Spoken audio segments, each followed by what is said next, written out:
Hello everyone, I am Dr. PAWAR, working as the Associate Professor of Chemistry in the Marri Laxman Reddy Institute of Technology and Management. Today we will be discussing about remaining part of our polymers. That's nothing but condensation polymerization. So far we have discussed about what is basic definition of polymer, and how polymers are synthesized, classification of polymer, and what are the main occurrence and sources of polymers, etc. Now in today's class we will be discussing little bit more deeper about the condensation polymerization. Here before going into that, these are some textbook references for the engineering chemistry system. Engineering chemistry by P.C. Jain and engineering chemistry by Ramadevi. A textbook of engineering chemistry by Tirumalachari, textbook of engineering chemistry by Jayasri Reddy, and engineering chemistry by Sika Agarwal. So these are some of the reference books for engineering chemistry, and today we are discussing about this condensation polymerization of this third module of our engineering program. Before going into this condensation polymerization, let us quickly summarize major difference between addition polymerization and condensation polymerization.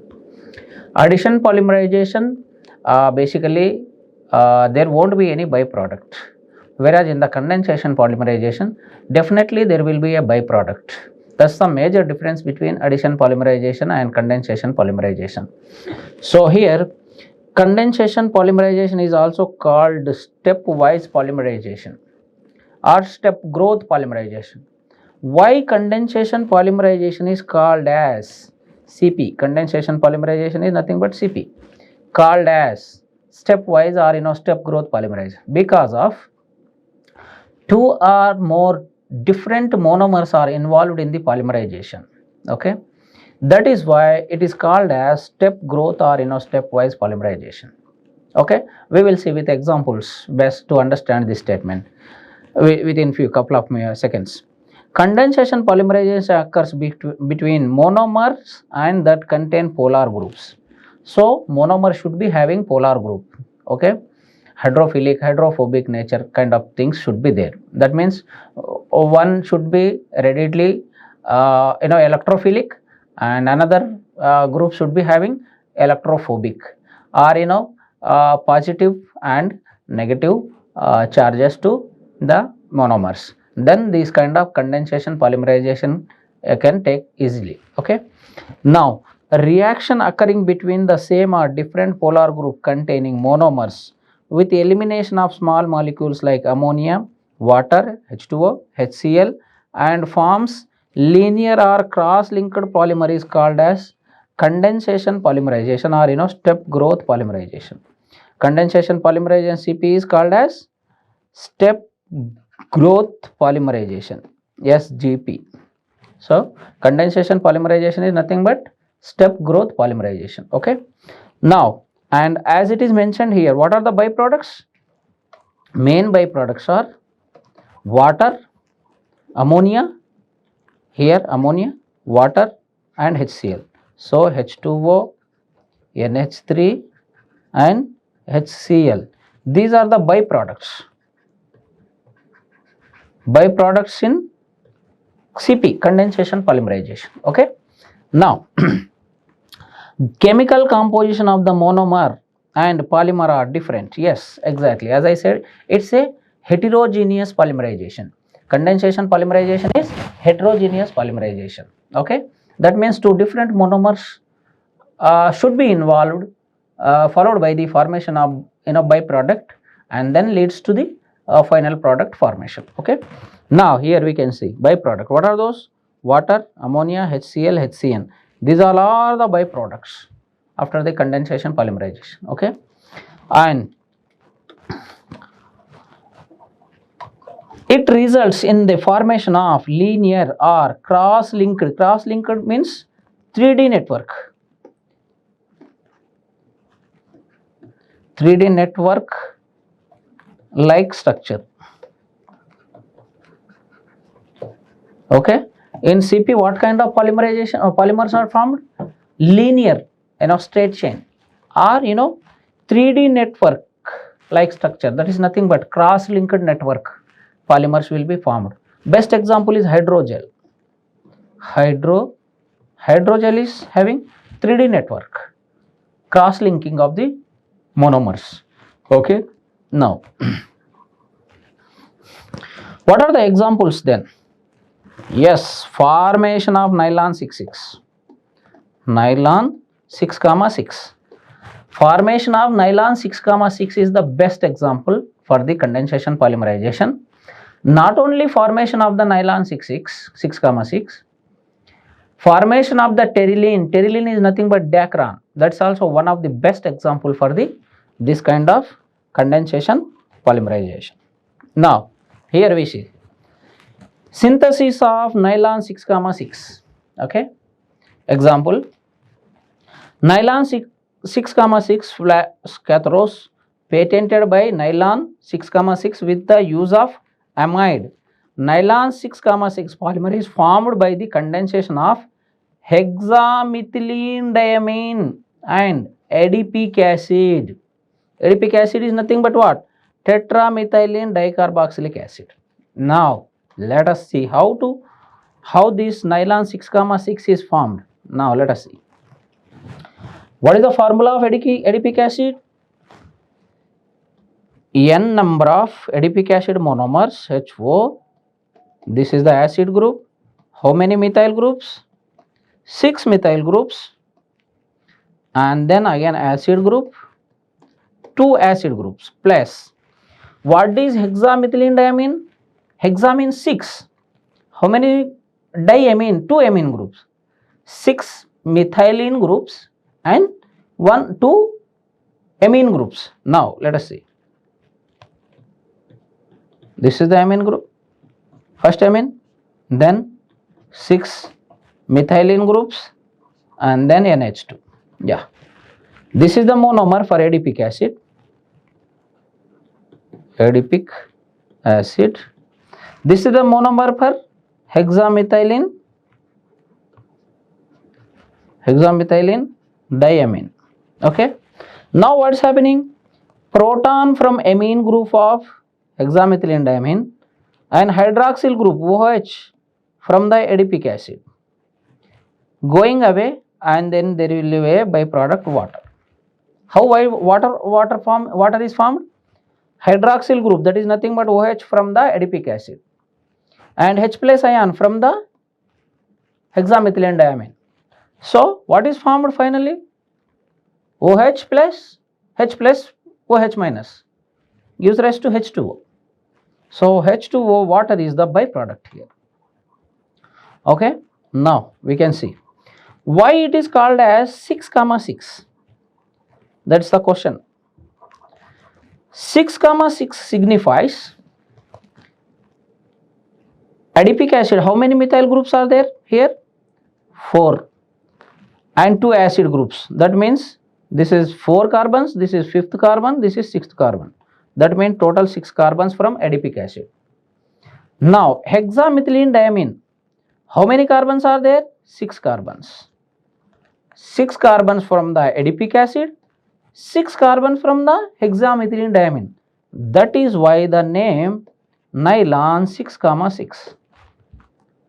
Nylon represents NY, New York. Lon represents London. Okay, 2 scientists collaborated together. One scientist from New York, another scientist from London.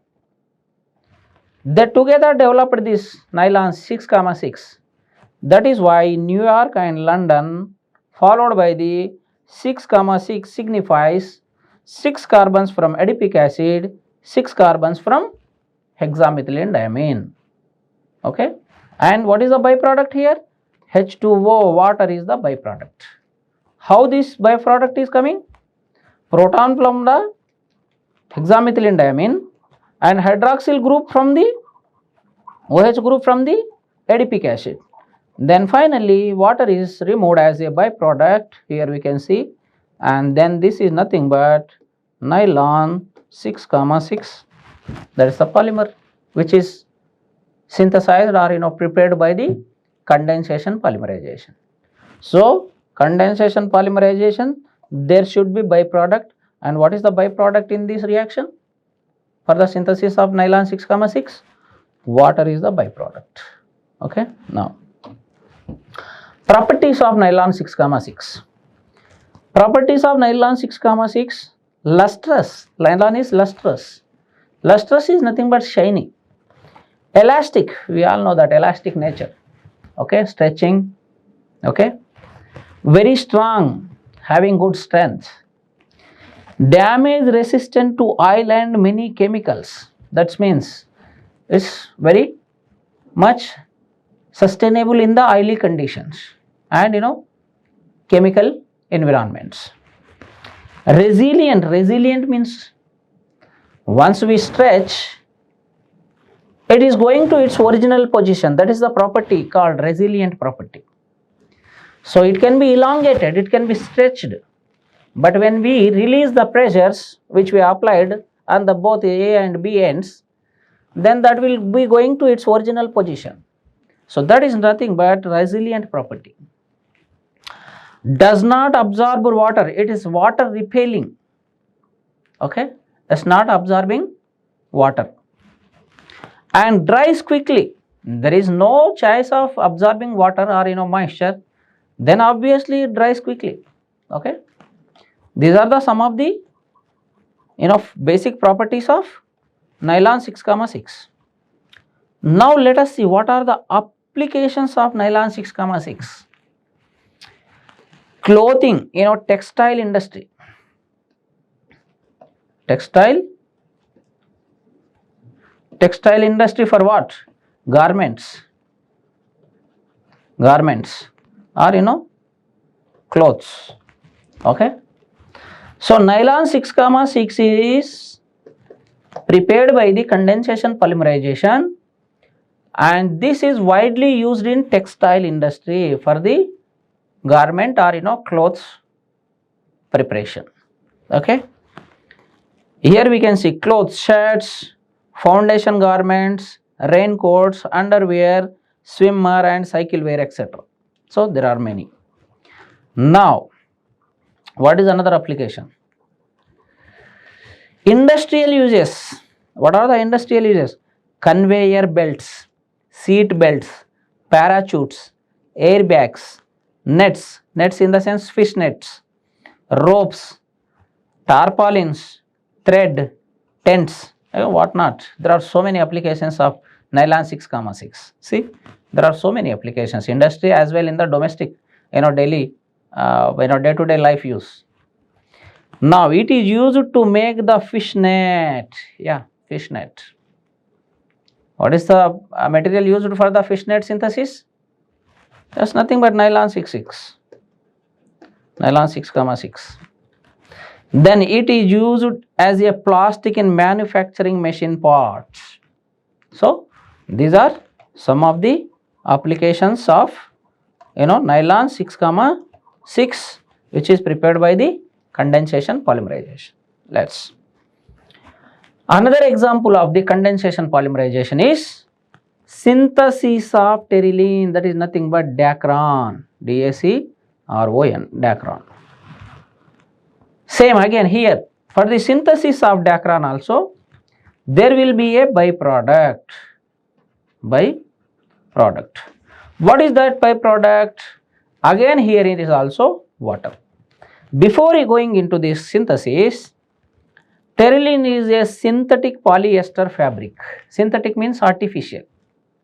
Okay, not natural, like wool, cotton, cellulose, all these are natural polymers. But Dacron is a polyester fabric, synthetic, artificially made. Okay, by the polymerizing of ethylene glycol. What is ethylene glycol? CH2OH, CH2OH. This is ethylene glycol. Sorry. By the polymerization of this ethylene glycol and terephthalic acid. What is terephthalic acid? Benzene phenyl group with para position acid groups. This is terephthalic acid. Okay, terephthalic acid. So ethylene glycol plus terephthalic acid gives rise to terylene. Terylene is nothing but dacron. It's a natural, artificial. That is nothing but synthetic polyester fabric. Now, a wide variety of clothes are made by the use of terylene. Terylene, polyester, nylon 6,6, all these three kind of polymers are widely used for the textile industry, that is specifically making of clothes and garments. Okay. Now, let us see how the condensation is taking place between ethylene glycol and polyester, not polyester, terephthalic acid. Now, let us see. Yeah, ethylene glycol, this is the ethylene glycol, as I wrote, CH2OH, CH2OH plus terephthalic acid.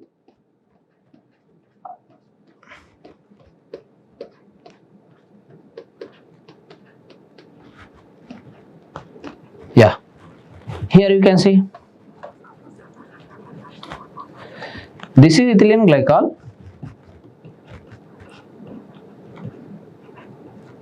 this is terephthalic acid. What's happening now? Similarly, in earlier case, OH group from the ethylene glycol and H plus from the terephthalic acid proton, then minus H2O followed by the product. What is that product? Ethylene acid, benzene group, then that N represents N number of monomers. This is nothing but your dacron. See, water has been eliminated, hydroxyl group from ethylene glycol, H plus ion from the terephthalic acid. So byproduct, that's nothing but water. Then our required polymer, that is nothing but terylene. Terylene is nothing but dacron. So these are the now let us see what are the properties of terylene. Terylene is nothing but dacron. What are the properties? It is a strong fiber. Bleaching or dry cleaning agents have no effect on it. That means dry cleaning means cleaning with some petrol kind of things, some chemicals. Bleaching, there is no effect of bleaching, there is no effect of any chemicals. So it is having strong fiber like nature. Okay. It absorbs very little amount of water. Yes, it is a polyester fabric, synthetic polyester fabric. That is why it absorbs very little amount of water, or it may not absorb the water. Okay. It dries up quickly. Why? Because synthetic polyester fabric, so it dries quickly and can be washed easily as well. Yeah, dirt can be removed easily. Okay. Terylene is a resistant to friction because of its high tensile strength. Okay. More mechanical properties. Mechanical strength is more. That's why it is resistant to friction. It can be used as a resistant to friction because high tensile strength, mechanical property, more strength, very hard. Okay.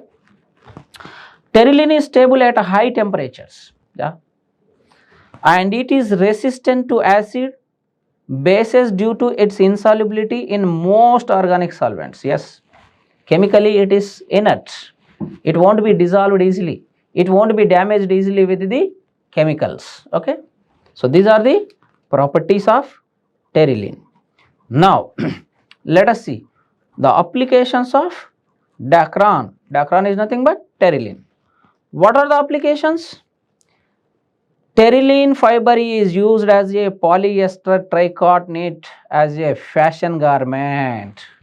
As I said, polyester, nylon 6,6 and this dacron. These are the three widely used polymers in the textile industry, especially for the clothing and garment preparation. Okay, they are used in making plastic bottles, not only for the garments.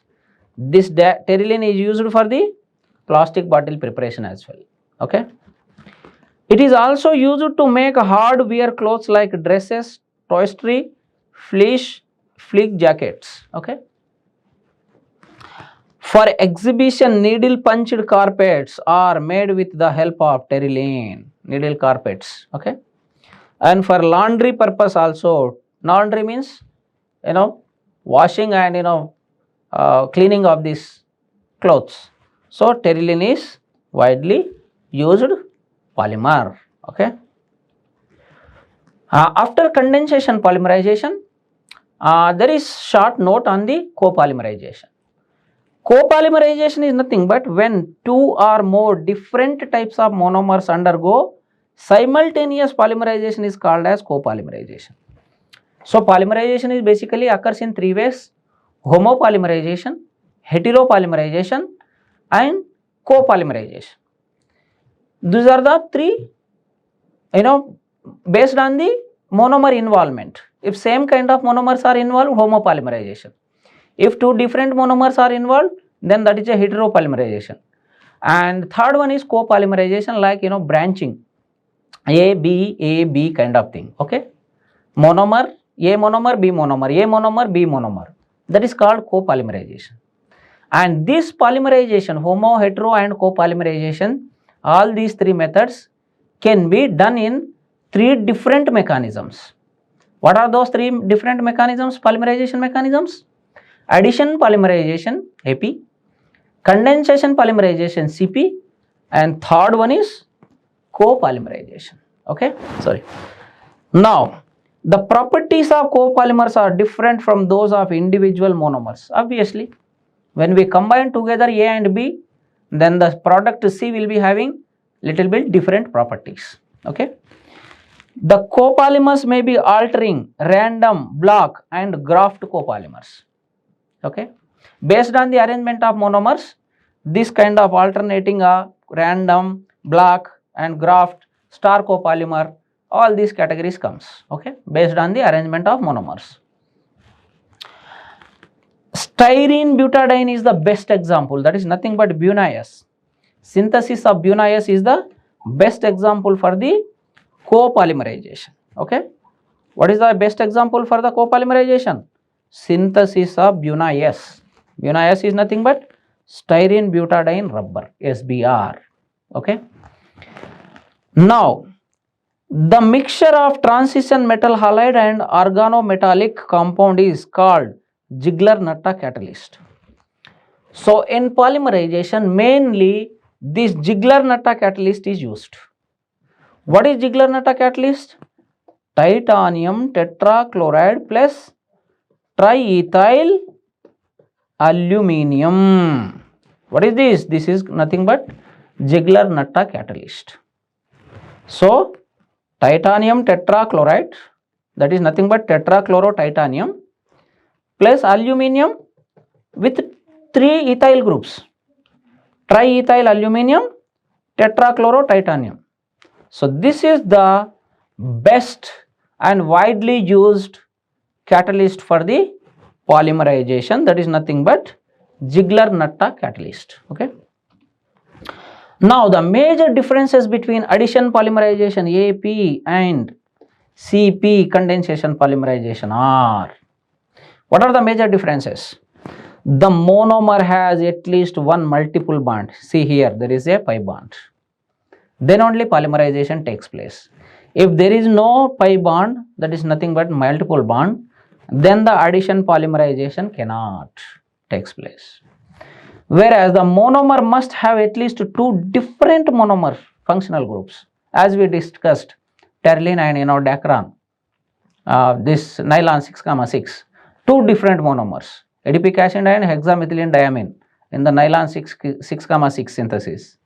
And for this pteryline, ethylene glycol and terephthalic acid. See, all monomers are different. So, monomer should be different. It's a heterogeneous polymerization. It is a homogeneous polymerization. Why? Because conjugation is taking place with the help of this pi bond. Okay. Now, proceeds by chain growth mechanism, CGM, chain growth mechanism.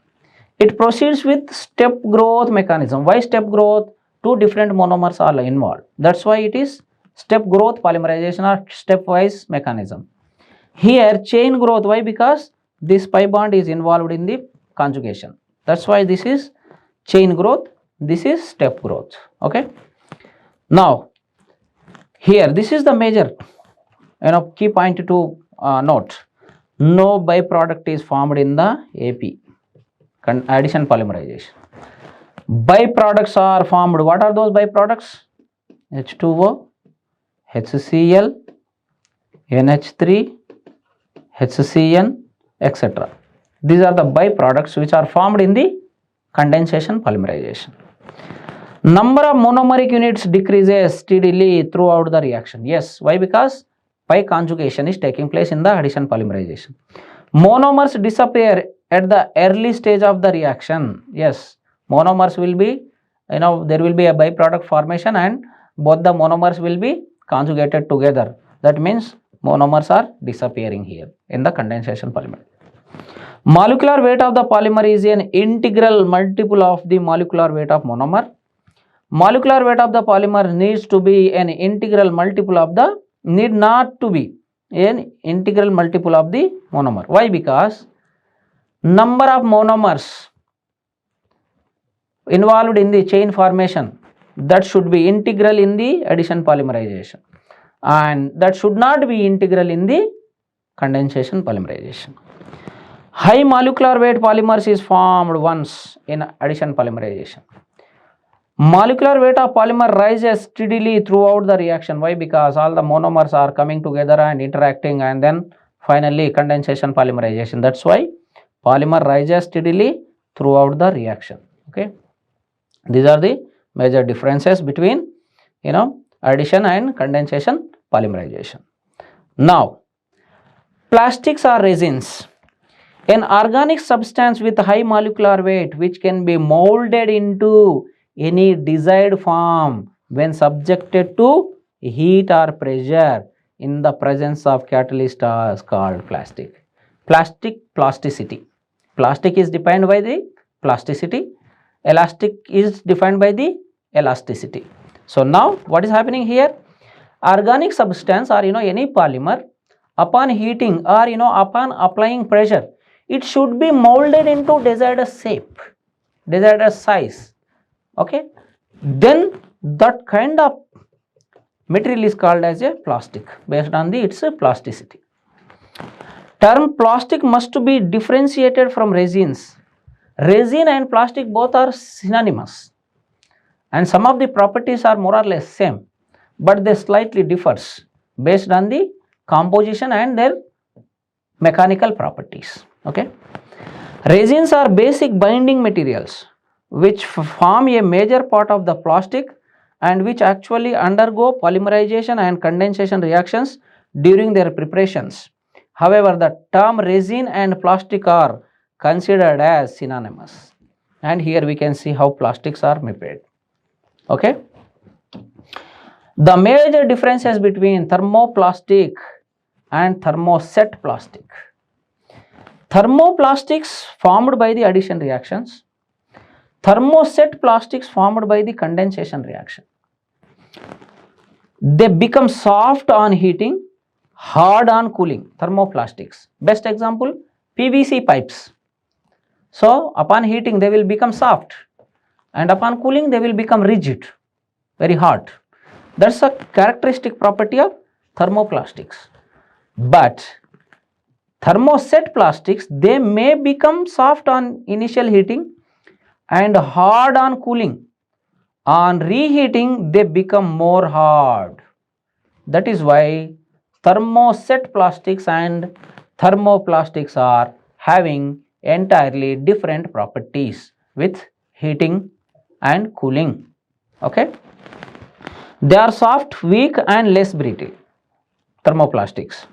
They are hard, strong and more brittle. Brittle means breakage, damage, something related to a breakdown or cleavage. Okay, adjacent polymer chains are held together by weak van der Waals forces in the thermoplastics.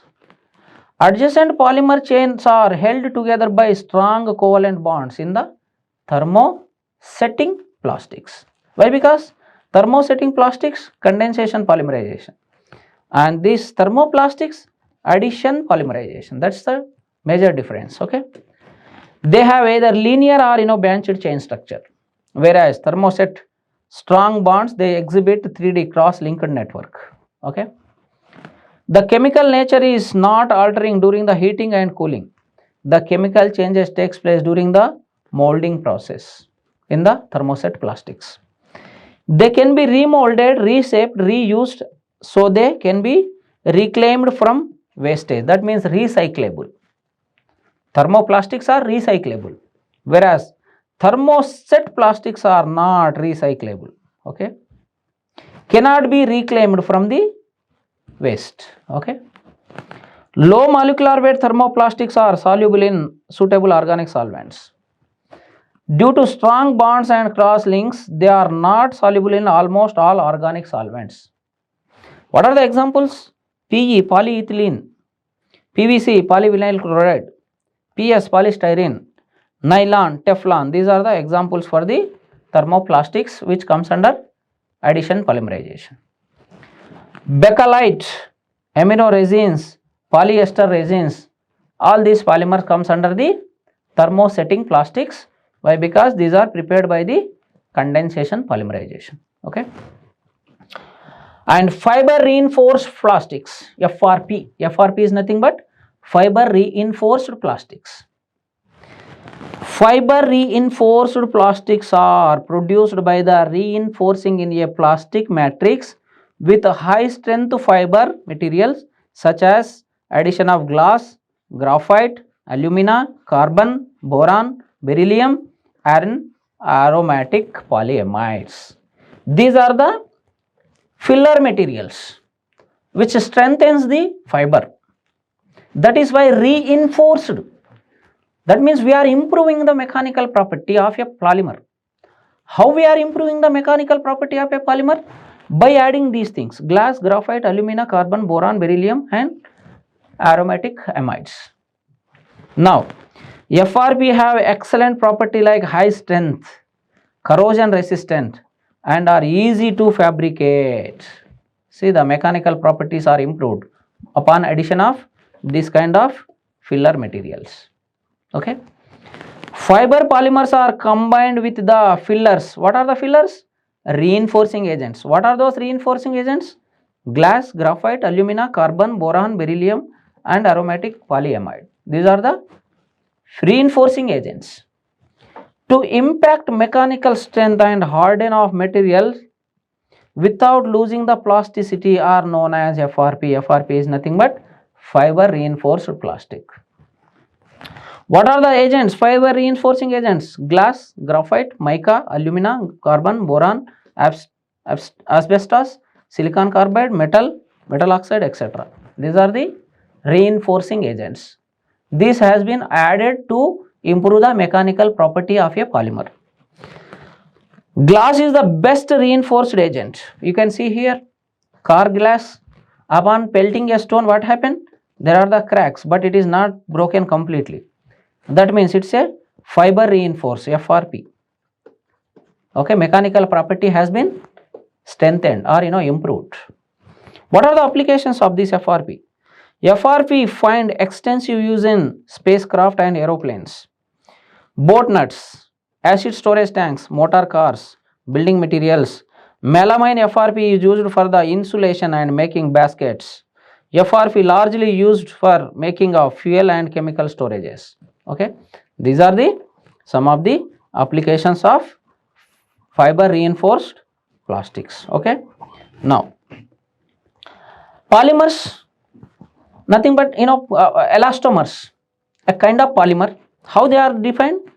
Rubber like solids with elastic property, elastic nature, called as elastomer. Elastomer is nothing but rubber like material which is having property of elasticity. Polymer chains are held together in this material by relatively weak intermolecular bonds which permit the polymer to stretch in response to macroscopic stresses. Macroscopic means bulk scale. Okay. Now, rubber. What is rubber? Rubber is natural and its vulcanization. Natural rubber mainly harvested in the form of latex. Latex is nothing but natural rubber. It is extracted from the rubber tree, that is nothing but Hevea brasiliensis. What is the scientific name of the natural rubber plant? Hevea brasiliensis. From this plant, milky white colloid has been extracted. You can see here, young lady is extracting. There is a scar on cut on the plant.